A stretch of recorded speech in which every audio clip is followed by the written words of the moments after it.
Ferdy Sambo mulai ketakutan dihukum mati hingga nekat bohongi hakim. Ferdy Sambo tampaknya mulai ketakutan mendapat vonis hukuman mati atas kasus pembunuhan berencana terhadap Nofriansyah Yosua Huta Barat. Ex-Jenderal Bintang 2 Polri itu mulai berkelit dan berbohong di persidangan.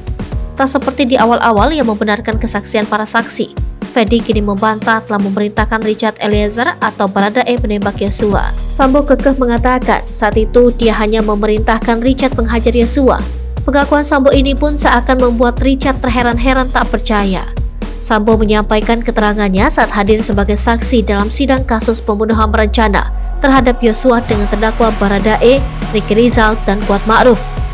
Mulanya mantan Kepala Divisi Profesi dan Pengamanan Polri itu bercerita bahwa dirinya mendapat laporan dari sang istri Putri Chandrawati yang mengaku dilecehkan oleh Yosua di Magelang, Jawa Tengah sehari sebelum penembakan. Mendengar cerita tersebut, Sambo bilang dirinya semula hendak mengonfirmasi kebenaran cerita Putri ke Yosua. Namun karena diliputi rasa emosi, Sambo akhirnya menghampiri Yosua yang saat itu berada di rumah dinasnya bersama beberapa ajudan lain. Saat tiba di rumah dinas tersebut, Sambo langsung meminta asisten rumah tangganya, Kuat Ma'ruf, untuk memanggil Yosua agar menghadap dirinya di ruang makan lantai 1. Pada saat bersamaan, Richard turun dari lantai 2 rumah tersebut. Tak lama Yosua masuk ke dalam rumah bersama Kuat dan Ricky Rizal. Di ruangan itu berkumpullah Sambo, Yosua, Richard, Ricky, dan Kuat. Sejurus kemudian, Sambo menyebut Yosua begitu tega ke istrinya. Namun kata Sambo, jawaban Yosua membuatnya semakin emosi. "Kenapa kamu tega sama ibu?" kata Sambo waktu itu. Jawaban Yosua tidak seperti yang saya harapkan. Dia malah bertanya balik, "Ada apa, Komandan?" Seperti menantang. Ujar Sambo mengingat perkataan Yosua. Mendengar jawaban itu, kemarahan Sambo semakin memuncak.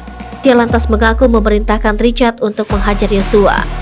Mendengar cerita tersebut, hakim meminta Sambo mengulangi perintahnya terhadap Richard saat itu. "Hajar Chad, kamu hajar Chad, kemudian ditembaklah Yosua sambil maju sampai roboh yang mulia," akui Sambo. Richard yang duduk di kursi terdakwa tampak geleng-geleng mendengar pernyataan Sambo. Tatapannya tajam ke arah Sambo, Richard juga terlihat sibuk mencatat. Sambo lantas melanjutkan keterangannya. Dia bilang penembakan Yosua berlangsung sangat cepat. "Itu kejadiannya cepat sekali, tidak sampai sekian detik. Saya kaget, kemudian saya sampaikan stop, berhenti," kata Sambo lagi. Pengakuan Sambo itu tampak membuat Richard terheran-heran. Richard sempat tersentak kaget ketika Sambo mengaku memerintahkan dirinya untuk berhenti menembak Yosua.